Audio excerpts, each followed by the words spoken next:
हे पार्थ, सुनो और ध्यान से सुनो। मनुष्य का सबसे बड़ा शत्रु कोई बाहरी नहीं होता, बल्कि उसका मन ही उसे बंधन में डाल देता है। तुम लोग स्त्रियों के मोह में पड़कर अपने जीवन का कीमती समय खो देते हो।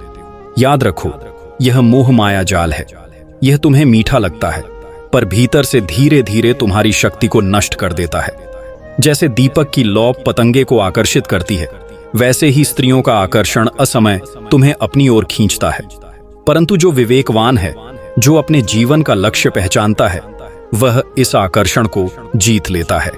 पार्थ, यह मत समझो कि स्त्रियां बुरी हैं। नहीं, वे तो शक्ति स्वरूपा हैं। परंतु जब समय उचित न हो और तुम उनके मोह में डूबकर अपने कर्म को छोड़ दो, तो वही शक्ति तुम्हें पतन की ओर ले जाती है। स्मरण रखो, आज यदि तुमने अपनी ऊर्जा, अपने यौवन को प्रेम, वार्तालाप और कल्पनाओं में खो दिया, तो कल तुम्हारे हाथ खाली होंगे। कोई भी तुम्हारी असफलता का भार नहीं उठाएगा। जिसे तुम प्रसन्न करने में लगे हो, वह तुम्हारी असफलता पर तुम्हें छोड़ देगी। मनुष्य का सच्चा प्रेम उसकी साधना है, उसका पुरुषार्थ है, उसकी कर्मनिष्ठा है। जब तुम अपने कर्म में श्रेष्ठ बनोगे, तब संसार तुम्हारे चरणों में झुकेगा। आज जो तुम्हें उपेक्षित करते हैं, कल वही तुम्हारी सफलता के गीत गाएंगे। इसलिए मोह से दूर रहो और कर्म में रत हो जाओ। यह जीवन क्षण भंगुर है और समय बहुमूल्य। हे अर्जुन, मुझ पर विश्वास रखो। लड़की का सौंदर्य क्षणिक है, परंतु तेरी उपलब्धियां शाश्वत होंगी। तेरी साधना अमर होगी। तेरे कर्म ही तुझे देवताओं के समान पूज्य बना देंगे।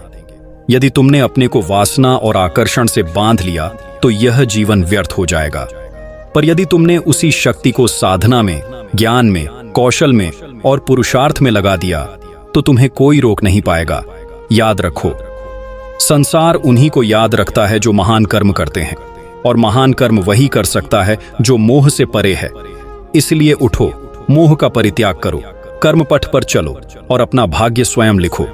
क्योंकि हे पार्थ, लड़कियां तेरे जीवन की मंजिल नहीं, सिर्फ एक पड़ाव है। तेरी मंजिल है विजय, सफलता और महानता। जो इसको पहचान लेता है, वही सच्चा वीर कहलाता है। अब संकल्प लो कि इस मोह जाल को काटकर तुम अपने पुरुषार्थ से इतिहास रचोगे, और जिस दिन तुम विजयी बनोगे, उस दिन यही संसार, यही लोग और वही स्त्रियां तुम्हें सम्मान और प्रेम देंगे। इसलिए अपना मन स्थिर करो, अपनी दृष्टि लक्ष्य पर रखो और कर्म करते जाओ। यही मेरा आदेश है।